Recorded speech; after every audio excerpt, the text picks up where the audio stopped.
La pire erreur que tu puisses faire pendant la prépa, c'est de te dire que tu as le temps, que tu as besoin de couper et que tu auras qu'à te remettre sérieusement à la rentrée. Sauf que les meilleurs, ceux qui dominent à la reprise, ils commencent avant tout le monde. Ils prennent une longueur d'avance dès maintenant. Et pour ça, pas besoin de t'entraîner 5 heures par jour ou de faire des trucs ultra complexes. Il te faut juste les bons exos dans la bonne logique et le tout adapté à ton sport qui est le handball. Et je vais te partager aujourd'hui les 10 types d'exercices à absolument intégrer dans ta pré-saison si tu veux être plus explosif, résister au contact et avoir plus de caisses. Et surtout, revenir à la reprise en étant dans ton meilleur état physique de l'année. Je m'appelle Maxence, je suis préparateur physique spécialisé pour les handballeurs. Je forme des joueurs qui veulent performer sans sacrifier leur corps et aujourd'hui, je vais t'aider à faire pareil. Je m'appelle Maxence, je suis préparateur physique spécialisé pour les handballeurs. J'aide les joueurs qui veulent performer sans sacrifier leur corps et aujourd'hui, je vais t'aider à faire pareil. Tu prends des notes, tu testes les exos et tu verras la différence à la rentrée. Le premier type d'exercice que tu vas pouvoir faire, c'est des sprints. C'est beaucoup trop sous-coté, mais les sprints, c'est un des exercices qui est pour moi le plus important à pratiquer. Pourquoi ? Parce qu'en fait, il n'y a rien de plus puissant que les sprints pour travailler ta vitesse. Il n'y a rien de plus puissant que les sprints pour préparer toute ta chaîne postérieure, surtout au niveau ischio-jambier, à toutes les contraintes que va te demander chaque course que tu vas faire sur le terrain. Donc pour moi, il est essentiel de faire du sprint pendant cette période. Normalement, il faudrait en faire toute la saison. Mais voilà, on n'a pas tous le temps de trouver une piste, on n'a pas tous l'espace autour de chez nous. Donc en saison, ce n'est pas évident de faire du sprint, même si ça pourrait être intéressant pour les entraîneurs de proposer du sprint de temps en temps dans leur séance, au moins une fois par semaine, parce que ça a d'énormes bénéfices sur la réduction des blessures. Même si évidemment, ce n'est pas aussi simple que ça, mais en tout cas, les joueurs qui sont beaucoup plus exposés à des sprints régulièrement ont en théorie moins de chances de se blesser à ce niveau-là. Donc, c'est quelque chose que tu dois vraiment inclure dans tes entraînements et pas besoin de faire vraiment compliqué. Je te conseille de faire des sprints courts et des sprints, on va dire, mi-longs. On n'est pas des coureurs de 100 mètres, il n'y a même pas 100 mètres sur un terrain. On atteint très rarement, si ce n'est même jamais, notre vitesse maximale au handball. Pourquoi ? Parce que la vitesse maximale, on l'atteint autour des 50 mètres, sauf que ton terrain de hand, il fait à peine 60 mètres. Donc, t'imagines bien que quand tu cours, tu fais très rarement rien que 50 mètres sur le terrain parce que tu es déjà avancé un petit peu, puis le temps d'arriver à la zone, tu n'es pas non plus sur tes 50 mètres. Enfin bref, tu as compris, tu fais rarement autant de distance, donc ça ne sert à rien de se faire des 50, 60, 20, 100, ce que tu veux, 100 mètres là, ça ne sert à rien. Nous, on reste sur des petites distances. Moi, j'aime bien faire des 10, des 20 mètres, maximum 40, 50 mètres. Ce que je te conseille, c'est quand même de te préparer avant de faire ces sprints et de faire ce qu'on appelle des tempo runs. En fait, ça va être de la course, enfin des sprints, mais à vraiment très basse allure, où tu te concentres sur ta position.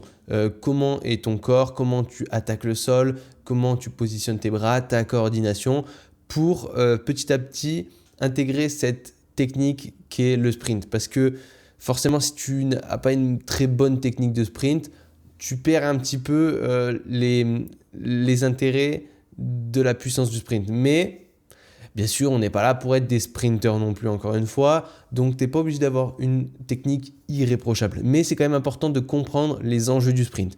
Comprendre que tu dois taper le sol, que tu dois mettre tes appuis sous le centre de gravité, etc. pour avancer. C'est plein de choses qu'il va falloir prendre en compte.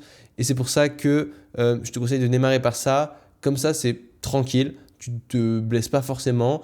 Et en plus, tu te prépares techniquement à travailler ton sprint. Et derrière, comme je te disais, tu peux faire des sessions de sprint sur des distances assez courtes. Plus c'est court, plus tu peux mettre un petit peu de volume. Je te conseille de quand même pas trop dépasser. Si tu démarres, on va dire des 100, 150 mètres en cumulé. Donc par exemple, tu fais 8 fois 20 mètres. Si on veut aller dans ça à peu près. C'est largement suffisant, 6-8 fois 20 mètres, ça suffit très bien au départ quand tu démarres. Après, tu peux augmenter un petit peu, mais ne grille pas les étapes par rapport au sprint. Le deuxième type d'exercice que tu pourrais inclure dans ta préparation physique, ça serait des sauts verticaux. Alors, c'est aussi la période où tu vas te régénérer un petit peu, cette période de pré-saison. Donc, on n'est pas obligé de faire un volume énorme, on n'est pas obligé d'en mettre une tonne, mais c'est quand même important de garder ça dans sa prépa parce que tu vas revenir au hand. Et si tu n'as rien fait de l'été, en fait, tu vas revenir au hand, tu vas refaire plein de sauts, de duels, de sprints, etc. Et tu n'auras rien fait de ton été, tu n'auras pas eu de sollicitations pliométriques, de sauts, etc. Donc, tu vas passer de 0 à 100. Tu vas faire 100, 0, 100. Et je peux te dire que ça peut être critique. C'est-à-dire que c'est là où tu vas commencer à ressentir toutes tes petites douleurs, genoux, etc. Donc, essaye de garder une petite stimulation pendant cette période, avec principalement au départ des sauts verticaux qui sont un petit peu moins contraignants que ce qu'on verra juste après, les sauts horizontaux. Donc, tu vois, tu peux commencer par exemple par des petits pogo jump, des petits hop jump. C'est en fait de la pliométrie qui va être plutôt extensive, c'est-à-dire qu'il n'y a pas une grosse intensité, c'est plutôt la qualité au niveau du rebond de la cheville. Je pourrais même te conseiller encore mieux, ça serait de reprendre les bases de la pliométrie en démarrant par tout ce qui va être des exercices de réception. Tu vois, tu te laisses tomber et tu te stops net en fait de manière la plus rigide possible. Tu te laisses tomber par exemple d'une petite box, d'une marche d'escalier, même de toi-même. Tu vois, tu te mets sur pointe de pied, tu te laisses tomber et tu te réceptionnes. C'est vraiment super important d'apprendre à se réceptionner et à freiner pour travailler cette rigidité au niveau justement des tendons, etc. pour être beaucoup plus performant sur ce point-là, après sur les sauts et avoir un vrai transfert. Donc ne démarre pas forcément trop fort directement par des sauts dans tous les sens, des gros CMJ, des squat jump dans tous les sens. Vraiment, ne commence pas par ça, commence plutôt par apprendre à te réceptionner. Après, tu peux apprendre à te propulser un petit peu. Ou là, le mieux, ça serait de pouvoir faire des box jump par exemple. Mais si tu es chez toi, tu n'as pas forcément des box jump. Par contre, si tu es en salle, tu peux faire des box jump sur la box. Ça t'évite en fait de faire cette phase de redescente avec l'excentrique. Donc, je te conseille vraiment de démarrer par ça. Puis après, tu peux coupler un petit peu la phase excentrique et concentrique. Donc là, tu peux faire des sauts sur place, squat jump, pas dead jump, pardon, plus ce qui va être CMJ. Donc CMJ, c'est counter movement jump. Donc c'est juste tu te baisses et tu sautes et tu te rattrapes. Et après, dans un autre niveau, là, on pourra aller sur des depth jump, drop jump, etc. où là, tu te laisses tomber d'une box et tu rebondis. Mais ça, c'est pour ceux qui sont à un niveau quand même bien plus avancé. Donc, je te conseille pas forcément de démarrer par ça. Donc, le troisième type d'exercice que tu peux mettre en place après les sauts verticaux, c'est donc les sauts horizontaux. Les sauts horizontaux sont un petit peu plus demandants que les sauts verticaux. Donc, c'est ceux qu'on va faire dans un second temps. Ça peut être des bonds vers l'avant, des triples sauts, des broad jumps, tout ce genre de type de saut où tu vas chercher à aller vers l'avant pour travailler aussi un peu tes capacités de propulsion comme sur un sprint, etc. Pareil, c'est assez traumatisant en fait parce que comme tu vas te jeter vers l'avant, la réception, il va falloir que tu sois très bon au freinage. Tu vas avoir un gros impact au niveau cheville, genoux, hanches, etc. Donc, si tu n'as pas l'habitude de faire ce type d'exercice, au début, ça peut être quand même très éprouvant. Donc, garde tout ce qui va être sauts horizontaux après les sauts verticaux. Mais ça va être vraiment ce type d'exercice que tu vas devoir mettre dans ton programme parce que c'est ceux qui vont te faire passer à un niveau supérieur que simplement faire de la muscu. Encore une fois, si au tout départ, tu démarres, il y a quand même besoin de créer des grosses bases de force, etc. Parce que si tu n'as pas une bonne base de force, ça va être moins transférable par rapport à ce que tu fais sur tes sauts. Parce que les sauts, c'est quoi finalement? C'est l'application de la force au sol. Je repousse avec ma force dans le sol. Mais si j'ai pas de force, forcément, je peux pas vraiment travailler mes sauts parce que je vais pas sauter très haut, je vais pas sauter très loin. Donc, il y aura moins d'adaptation. Donc, démarre par la force qu'on verra après. Et après, tu peux ajouter des sauts dans ta programmation. Mais c'est quelque chose que tu dois penser, que tu dois avoir en tête dès le départ. Tout en construisant encore une fois une progressivité. Ou par exemple, tu veux plutôt démarrer des sauts avec 2 jambes, puis après sur des sols plutôt mous, et après petit à petit mettre de plus en plus de hauteur ou de longueur. Puis après, tu vas pouvoir faire sur une jambe, sur un sol un peu plus dur. Tu vois, il faut vraiment que tu joues sur tous ces paramètres qui vont faire que tu rends ton exercice plus ou moins compliqué. Et tu peux aussi penser à tous les exercices horizontaux, mais de manière latéraux. je sais pas, des skater jumps, etc., où tu vas venir sauter sur le côté. Ça t'apprend encore un autre type de saut, une autre façon de faire, parce que au hand, on fait beaucoup de sauts latéraux aussi, de mouvements latéraux sur nos déplacements. Donc, c'est quelque chose à ne pas oublier. Il n'y a pas que les sauts vers le haut et les sauts vers l'avant. Les sauts vers le côté sont tout aussi importants. Donc, inclus ça à l'intérieur de ton programme. Le quatrième type d'exercice qu'on pourrait intégrer, c'est, on ne peut pas le faire vraiment à la maison, à part si tu as ça avec toi à la maison, mais ça va être les lancers de medicine ball. Pourquoi c'est intéressant les lancers de medicine ball? Parce qu'en fait, c'est ce qu'on appelle un exercice balistique. Le principe d'un exercice balistique, c'est que tu peux faire le mouvement sans avoir à le freiner. Exemple, si je veux faire un mouvement de vitesse au niveau du haut du corps, pour les pecs, on va dire par exemple, enfin pour la chaîne de poussée. Imagine, tu fais ton développé couché, tu veux repousser la barre le plus rapidement possible, il n'y a pas beaucoup de poids dessus, tu peux aller très vite. Le problème, c'est que quand tu vas arriver en haut, naturellement, ton corps, il va te protéger et ce qui va se passer, c'est que du coup, tu vas ralentir la barre pour t'arrêter. Alors que l'avantage des medicine ball, c'est que tu vas pouvoir jeter la barre sans freiner, parce que tu t'en fous que tu vas pouvoir jeter la barre, pardon, tu vas pouvoir jeter le ballon sans freiner, parce que justement, l'idée, ça va être de ne pas retenir pour ne pas freiner son mouvement. Donc, bien sûr, tu fais attention autour de toi à qui il y a et l'espace que tu as, mais l'avantage du medicine ball, voilà, c'est que tu vas pouvoir lâcher la balle et donc aller vraiment au bout du mouvement et travailler ta vitesse. Et en plus, ça te permet de travailler ta coordination entre le bas et le haut du corps parce que tu dois combiner, tu peux après ne pas combiner, hein, tu peux faire que des mouvements haut du corps, pas que des mouvements bas du corps, mais voilà, tu peux combiner un peu le tout pour travailler cette association entre ton bas et ton haut du corps. Par exemple, je pense à merde, j'ai perdu le nom, des slam balls où tu viens prendre la balle, tu viens la monter, tu vois, extension de hanche et je viens l'enfoncer dans le sol où je dois coordonner la triple extension au niveau de la hanche, lever les bras et je dois me baisser au niveau de la triple extension, triple flexion avec flexion des bras pour jeter la balle le plus fort au sol. Ça permet vraiment de travailler ta coordination tout en travaillant ta vitesse sur le haut du corps, qui est quand même plus compliqué à travailler d'une autre manière parce qu'il n'y a pas énormément d'exercices où justement on peut vraiment travailler à fond sur la vitesse, autre que ce type d'exercice avec les medicine balls sur le haut du corps.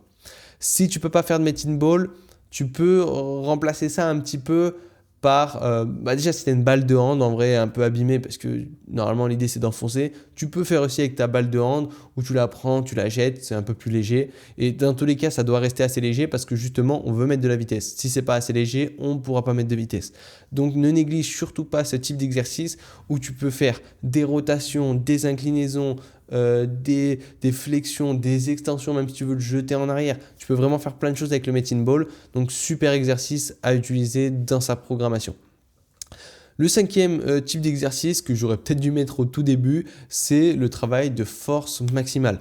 Donc là, on ne va pas réinventer la roue, on va faire des exercices assez simples, soulevé de terre, squat, hip thrust, développé couché, développé militaire, pendlay row, bent over row, qu'est-ce que je peux te dire encore, step up, tu vois, tous ces gros exercices polyarticulaires où tu peux mettre pas mal de charges, et ben ça va être le gros, j'ai envie de te dire, de ta pré-saison parce que c'est là que tu vas vouloir vraiment bosser. Tu vas vouloir bosser ta force max. En saison, c'est un petit peu plus compliqué de travailler sa force max parce que justement, il y a les matchs, il y a les entraînements, on ne veut pas toujours se donner à fond. Là, tu vas pouvoir pousser un petit peu, tu vas pouvoir te mettre un petit peu plus dans le rouge. Donc, n'hésite vraiment pas à varier les patterns de mouvement. Je te l'explique souvent au travers des vidéos, mais les patterns de mouvement, en fait, c'est tous les mouvements que tu peux réaliser sans réfléchir en termes de muscles. Par exemple, on va dire en termes de patterns, tu as les patterns de poussée horizontale, par exemple. Ça va être le développé couché. Donc, on ne va pas penser en mode on veut travailler les pecs, on veut travailler la poussée horizontale. Donc, on ne va pas forcément réfléchir à un exercice de pec, mais on veut juste réfléchir à un exercice qui travaille le mouvement de poussée. Ça peut être poussée verticale, là ça va être développé militaire, etc. Ça va être des tirages verticaux, des tirages horizontaux, des mouvements de squat, de hinge. Hinge, ça va être donc au niveau des hanches, tout ce qui va être soulevé de terre. Et l'idée en fait, c'est d'essayer de couvrir toutes de couvrir tous ces patterns de mouvement au sein de ton programme. C'est-à-dire qu'on va éviter de mettre 3 exercices pour les pecs. Donc, j'ai dit pour les pecs, mais donc de pousser vers horizontal, pardon, de pousser horizontal si derrière, tu n'as même pas de mouvement de poussée verticale, de mouvement de tirage, etc.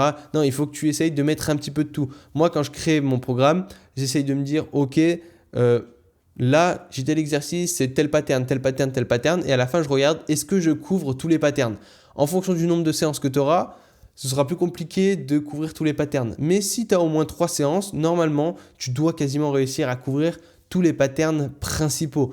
Donc, pense plutôt comme ça que je veux travailler mes pecs ou quoi. Non, je veux travailler un pattern. On veut travailler cette poussée, ce tirage, etc. Donc, voilà comment tu dois réfléchir par rapport à ton travail de force max. Et n'invente pas des exercices, reste simple. Fais les exercices de base, maîtrise-les techniquement et en fait, ça sera déjà parfait. Et avant de continuer, je te conseille de bien rester jusqu'à la fin parce que j'ai un petit quelque chose pour toi. Et d'ailleurs, si cette vidéo te plaît, n'hésite pas à t'abonner dès maintenant car j'en vois énormément qui regardent mes vidéos mais qui sont malheureusement pas encore abonnés. Et ça serait vraiment dommage de louper les prochaines vidéos qui seront, je pense, tout aussi intéressantes que cette vidéo. Reprenons avec notre 6e type d'exercice que tu devrais intégrer dans ta pré-saison. Ça serait le travail de gainage et pas celui que tu entends en mode « allez, on se met en planche et on fait notre petit gainage ». Là, je te parle de gainage dynamique ou non d'ailleurs, parce qu'il existe 2 types de gainage, le gainage dynamique ou statique, et tu peux travailler dans 4 directions différentes. Ce qui fait en tout 8 possibilités d'exercices, entre guillemets, enfin 8 catégories d'exercices qui existent. Donc on a les mouvements dynamique où là on va voir la rotation, la flexion, l'extension et l'inclinaison, et les mouvements statiques où on a l'anti-rotation, l'anti-inclinaison, l'anti-flexion et l'anti-extension. Donc il va falloir que tu bosses à peu près tout ça. Dans un premier temps, je te conseille de bosser de manière statique. Donc, par exemple, si je veux te donner quelques exercices, enfin quelques exemples dans chaque exercice, si tu veux travailler ta rotation de manière statique, on va avoir le pal of press. Tu vas avoir l'élastique, et je vais te mettre une petite vidéo, tu vas avoir l'élastique sur le côté, tu viens mettre tes bras devant toi avec l'élastique qui est tendu et l'élastique, lui, va vouloir te tirer sur le côté. Il va vouloir t'amener comme ça sur le côté. Et toi, en fait, ce que tu vas faire, c'est que tu vas vouloir résister à cette tension de l'élastique. Et donc, tu as un mouvement d'anti-rotation parce que tu ne veux pas faire ta rotation. L'anti-inclinaison, ça serait par exemple, tu prends ton kettlebell dans une main et ce qui va se passer, c'est que le kettlebell va vouloir t'attirer vers le sol. Et toi, tu vas vouloir rester le plus droit possible en étant bien gainé et donc ne pas vouloir faire une inclinaison. Tu as ensuite l'anti-flexion. Là, cette fois-ci, ça va être que tu ne veux pas que ton corps parte vers l'avant. Donc là, tu vas pouvoir faire par exemple un exercice où tu viens mettre une barre devant toi en Zercher, donc un Zercher carry, où tu prends ta barre devant toi, tu restes debout et la barre elle va vouloir t'emporter et toi, le but c'est de rester le plus droit possible. Et après, tu as l'anti-extension et là, par exemple, ça peut être une planche toute simple où tu vois ton corps, il a envie de partir en extension. C'est-à-dire que toi, tu es à plat, mais ton corps, il a envie de se creuser. Et là, c'est de l'anti-extension. Tu ne veux pas faire cette extension au niveau de la colonne. Donc, voilà des types d'exercices que tu peux utiliser. Et une fois que tu maîtrises tout ce type d'exercice, tu vas mettre ça de manière dynamique. Donc, par exemple, ta rotation, au lieu de la retenir, tu vas venir travailler ta rotation. Ton inclinaison, tu prends ton poids et tu le fais de manière dynamique.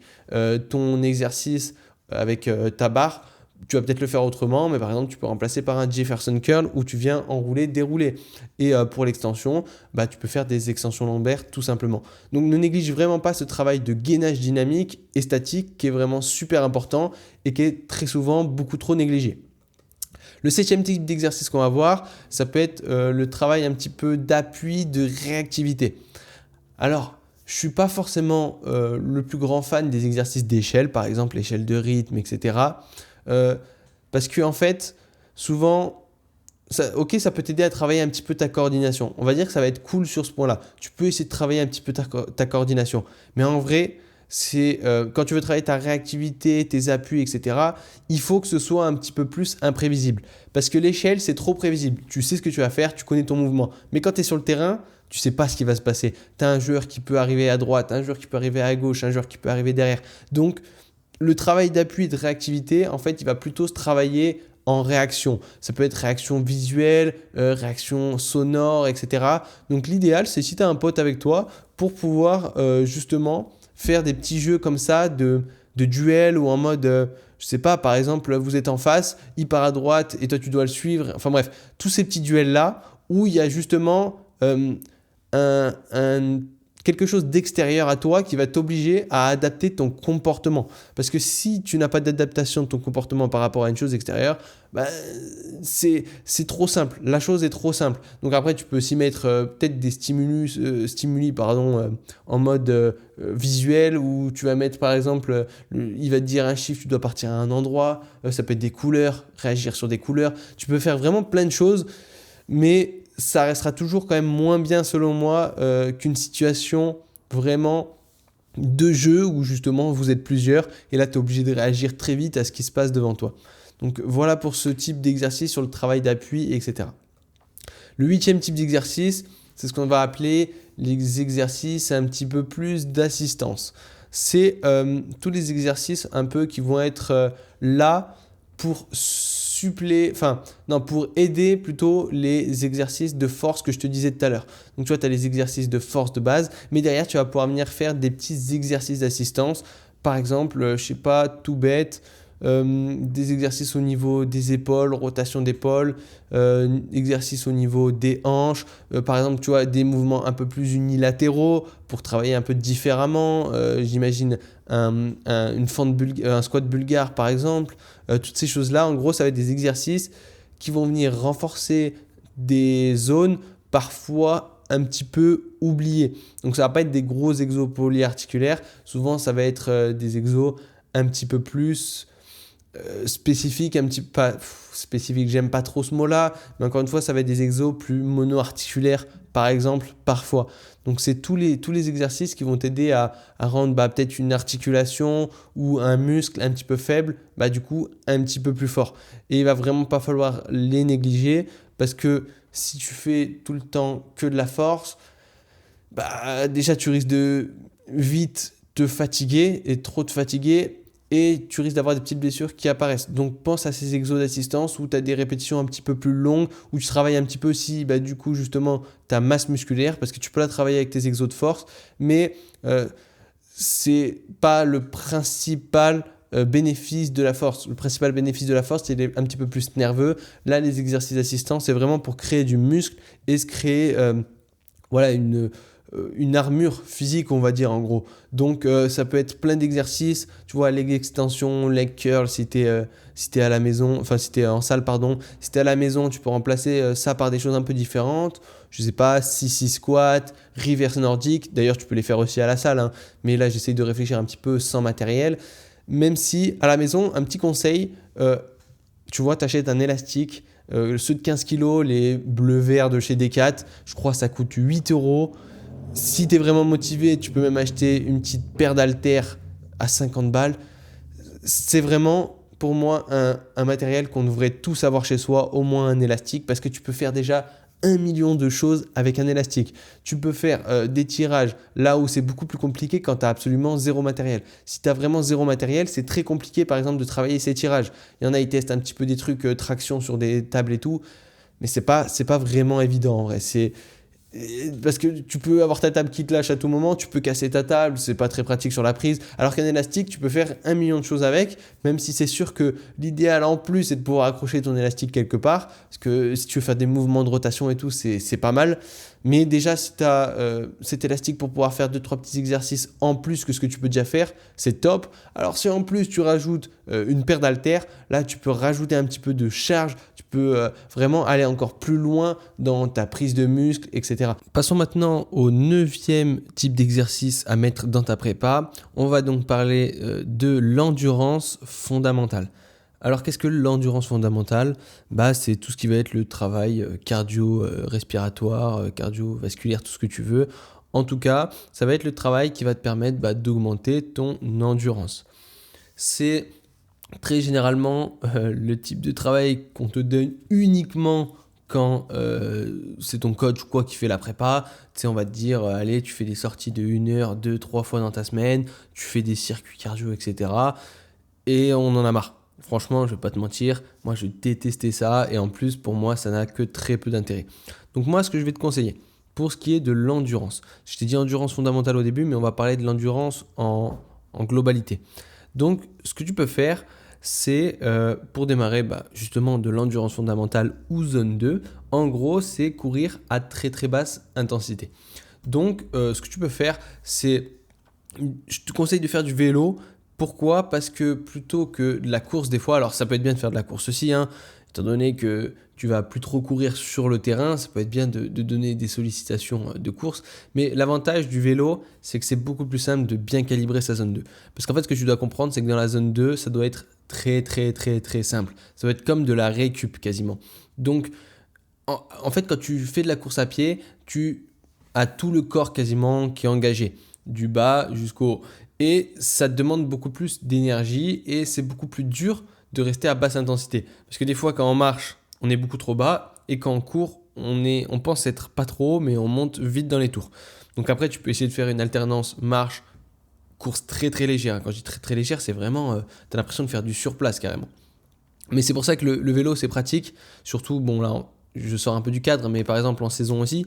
Parce qu'en fait, il y a peu d'impact au sol. Là, on a déjà beaucoup d'impact. Et en plus, comme c'est principalement que le bas du corps qui est mis en jeu dans le mouvement, et bien forcément, ça va être plus simple de gérer son effort et de pouvoir tenir une cadence très très légère. L'idée, c'est que quand tu fais la zone 2, déjà, tu dois pouvoir respirer aisément par le nez et en plus, tu dois pas avoir en gros de douleur, de brûlure musculaire ou quoi que ce soit. Vraiment, ça doit être très très très simple. Tu devrais pouvoir faire une sortie d'1 heure avec ton pote et pouvoir discuter pendant 1 heure tranquillement sans sentir vraiment la fatigue. Donc ça, c'est le travail que tu peux mettre, je dirais, de 30 minutes à 1 heure, 1 à 2 fois dans ta semaine, en fonction de combien de temps tu fais, etc. Mais je ne te conseille pas forcément de te buter à ça, sauf si tu as un énorme retard cardio. Mais souvent, en fait, tu peux le combler un petit peu autrement à travers de la salle, comme je vais te l'expliquer tout de suite. Ça va être de faire un petit peu du HIIT, comme tu connais et tout, des circuits un petit peu cardio, tout ça dans le but, en fait, d'augmenter ta capacité à répéter des efforts, même quand tu es fatigué. Moi, par exemple, un petit que j'aime bien et que j'avais fait dans un programme à l'époque, c'était un enchaînement avec, par exemple, un mouvement de lancer de medicine ball. Là, c'était un slam ball. Donc, je te l'expliquais tout à l'heure, tu viens prendre ta balle et tu la jettes au sol. Et derrière, donc tu fais 30 secondes et derrière, tu enchaînes avec un mouvement de kettlebell swing. Donc là, pareil, un mouvement extension de hanche, etc., mouvement balistique. Donc, 2 mouvements balistiques où tu peux mettre de la vitesse. Et tu fais aussi sur 30 secondes ton kettlebell swing. Et une fois que tu as fait tes 2 30 secondes d'affilée, tu prends le même temps de repos que le temps d'effort. Donc, tu as 60 secondes de temps de repos. Et là, tu vas voir que ça fait vite monter le cardio, tout en travaillant quand même pas mal. Tu vois, en gros, on va pas travailler l'explosivité, on va pas travailler la puissance, etc. Mais on va travailler la capacité à répéter de l'explosivité entre guillemets, parce que encore une fois, pour vraiment travailler de l'explosivité, il faut que tu sois à 100%. Donc là, c'est plus répéter ta capacité à quand même garder de la vitesse, même sous fatigue. Donc c'est ça qui va être intéressant, ça va augmenter ton cardio, ça va augmenter tes capacités à rester fort, même sous fatigue. Et après, tu peux le faire sous d'autres formats, un petit peu plus en termes d'hypertrophie, avec des mouvements un petit peu plus globaux par exemple. Ou je sais pas, tu vois, tu pourrais faire aussi un mélangeant des farmer carry, etc., des marches du fermier, enfin tout ce type de choses. Tu peux vraiment faire un peu à ta sauce, mais voilà, l'idée c'est de rendre son cardio un petit peu plus axé parfois muscu, parce que je trouve que c'est un petit peu plus intéressant dans un sport de puissance comme le hand, même si encore une fois la zone 2 c'est très puissant, ça peut être très intéressant parce qu'en fait ça permet de repousser tes zones et donc ton moment où tu lâches un peu au niveau du cardio. Donc je recommande à tout le monde d'en faire, surtout en pré-saison. Donc voilà. Et après, ce que tu peux faire aussi quand tu te rapproches de la reprise du hand, c'est de faire quand même un petit peu de fractionner 30-30, 15-15, 17-13. Enfin bref, il existe plein de façons de faire. Donc voilà, essaye de varier un petit peu toutes ces choses-là pour pouvoir travailler ton endurance dans la globalité sur différents aspects, etc. Donc voilà pour ce qui était de l'endurance. On passe maintenant au 10e et dernier type d'exercice que je te recommande. Ça va être de travailler ta mobilité. Alors, tu as déjà souvent dû en entendre parler. La mobilité, ça va te permettre de garder tes articulations fortes. Parce que tu le sais, quand tu reprends la saison, on les connaît, les douleurs de coude, les douleurs d'épaule, les douleurs de genoux, de cheville, tout ce que tu veux, il y a tout qui arrive.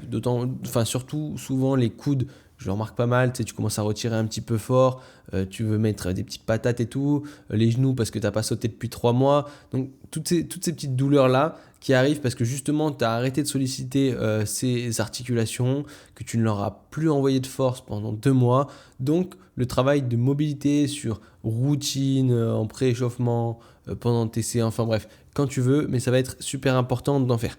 Personnellement, moi ce que j'aime bien faire, c'est, tu vois, je fais ma petite routine de rotation articulaire contrôlée en tout début de séance. Et après, je me cale 3 exercices qui vont me préparer à mes exercices de ma séance en gros. Donc 3 exercices de mobilité. Ou c'est pas toujours de la mobilité, mais généralement j'essaye de mettre 3 exos de mobilité en fonction de mes gros points faibles du moment ou des gros points faibles des handballeurs. Donc ça va être souvent épaules, hanches, chevilles. Et je me fais 2 à 3 tours de ça en début de séance. Comme ça, moi, je skippe pas ma mobilité. J'en ai fait un petit peu.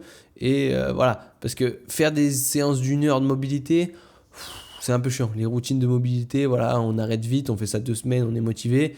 Puis après, on met ça complètement de côté et on fait absolument plus rien. Donc, en fait, moi, je préfère partir sur le fait de faire quelque chose très régulièrement, très souvent en petite dose, mais voilà, que tu gardes une bonne constance. Si c'est pour le faire 1 ou 2 fois, 1 heure d'un coup et après abandonner pendant des semaines, il n'y aura pas trop d'intérêt.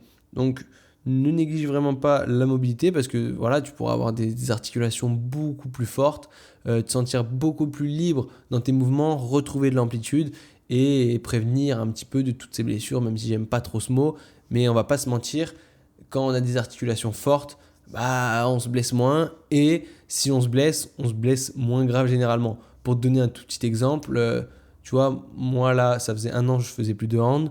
J'ai repris il y a 3 semaines des entraînements. Premier entraînement, j'ai voulu faire le fou, j'ai couru dans tous les sens. Ma cheville, elle a tourné d'un coup. Et j'ai entendu un petit crack et tout, et là tu te dis, ouais, c'est la merde.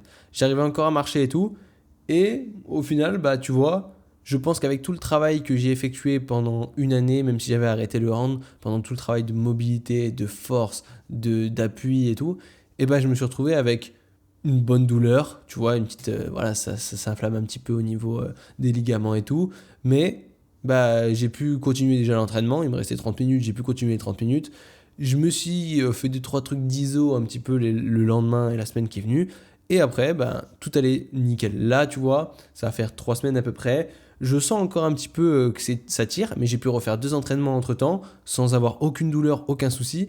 Et ça, clairement, c'est grâce au fait que je sois préparé. C'est-à-dire que je pense que si j'avais pas été préparé, je me serais tordu la cheville et je me serais sûrement fait une entorse à la con, quoi. Alors que là, tes tissus sont beaucoup plus solides, tu peux supporter de beaucoup plus grosses contraintes parce que pour le coup, elle a bien tourné sur le coup, j'ai eu peur. Mais comme j'avais pas mal de capacités, eh ben, les contraintes n'ont pas été trop importantes par rapport à mes capacités et ça a fait que j'ai pu récupérer rapidement. Donc voilà pourquoi tu dois absolument te concentrer sur ça aussi pendant ta pré-saison. Tu dois faire ce petit travail de mobilité tout le temps pour garder des articulations bien fortes. Donc, on arrive à la fin de ces 10 exercices que tu devras intégrer pendant ta off-season. Pour faire un petit résumé, voilà, on a eu un peu de sprint, de force, travail d'appui, travail de lancer de medball, travail de mobilité. Et tout ça, tu vois, c'est pas juste pour s'occuper. En vrai, l'idée, c'est vraiment de construire le joueur que tu veux être en septembre. Donc, de vraiment te construire des bases ultra solide et c'est même plus des bases là, c'est développer quelque chose de très solide pour ta reprise parce que c'est pas en faisant des pecs triceps ou tu vois des footings un peu random comme ça, tu sais même pas ce que tu fais, que tu vas réussir à passer un cap et vraiment revenir en forme et faire une grosse saison. C'est vraiment en bossant intelligemment avec une logique adaptée au handball. Maintenant, je te laisse 2 options. Soit tu prends ce que je viens de te donner et tu l'intègres à ta sauce. Tu avances déjà plus vite que 80% des handballeurs parce que énormément de joueurs ne feront pas l'effort d'aller chercher toutes ces informations. Soit tu veux vraiment aller 2 fois plus vite que tous les handballeurs et être guidé étape par étape et t'assurer de rien laisser au hasard. Et dans ce cas-là, j'ai créé Prépa Hand 2025. C'est un programme de 8 semaines qui peut se faire avec ou sans matériel. J'ai proposé les deux versions parce que je sais qu'il y a énormément de joueurs qui n'ont pas forcément le matériel nécessaire, qui peuvent le faire que chez eux, ou il y a ceux qui veulent aller à fond et qui veulent aller en salle. Donc voilà, j'ai fait deux versions différentes et dans les deux, tu retrouveras 3 séances qui sont entre guillemets obligatoires, même si tu peux l'organiser sur 2 séances, ça se fait aussi si tu n'as pas le temps pour 3 séances. Et j'ai quand même rajouté 2 séances bonus en plus par semaine pour ceux qui veulent vraiment aller au bout du truc. Et du coup, ça te permettra vraiment de te construire un physique taillé pour la reprise. Tu vois, on va tout aborder. Force, vitesse, explosivité, endurance, mobilité, tout va y passer pour que tu sois le plus complet. C'est pas juste une petite routine de plage, c'est vraiment une préparation physique pensée pour les handballeurs. Et tu pourras retrouver la page d'information dans le premier lien en description. Et si tu as des questions, n'hésite pas non plus à me contacter via Instagram ou même en commentaire sur cette vidéo. En tout cas, je serai là pour répondre à tes questions. Et avant de partir, tu peux me dire aussi en commentaire quel type d'exercice toi tu kiffes bosser en pré-saison. Est-ce que tu connaissais les exercices que je t'ai présentés? Enfin, c'est même pas des exercices, mais c'est des types d'exercices. Parce que j'ai pas voulu te présenter 10 exercices, j'ai vraiment voulu te présenter 10 types d'exercices pour que tu comprennes tout ce que tu peux faire et pas juste que tu aies 10 exercices à foutre dans un programme et que tu saches pas quoi en faire. L'idée, c'est vraiment de te créer un système de pensée pour dire ok, je dois faire tel type de travail, tel type de travail, tel type de travail. Après, voilà, il faut arriver à l'organiser dans sa semaine. Et je donne régulièrement des tips en vidéo ou sur Insta, sur YouTube, etc. Donc maintenant que tu as ces 10 tips, je te conseille d'aller regarder un peu mes autres vidéos pour essayer de comprendre comment créer justement une semaine d'entraînement plutôt logique ou de justement passer à l'étape supérieure en allant beaucoup plus vite et en n'ayant rien à chercher grâce au programme Prépand. En tout cas, si tu as kiffé, pense à liker et à t'abonner parce que des vidéos de ce calibre-là, je vais en faire encore plein d'autres avec plein de valeurs. Donc on se dit à très vite, ciao les handballeurs.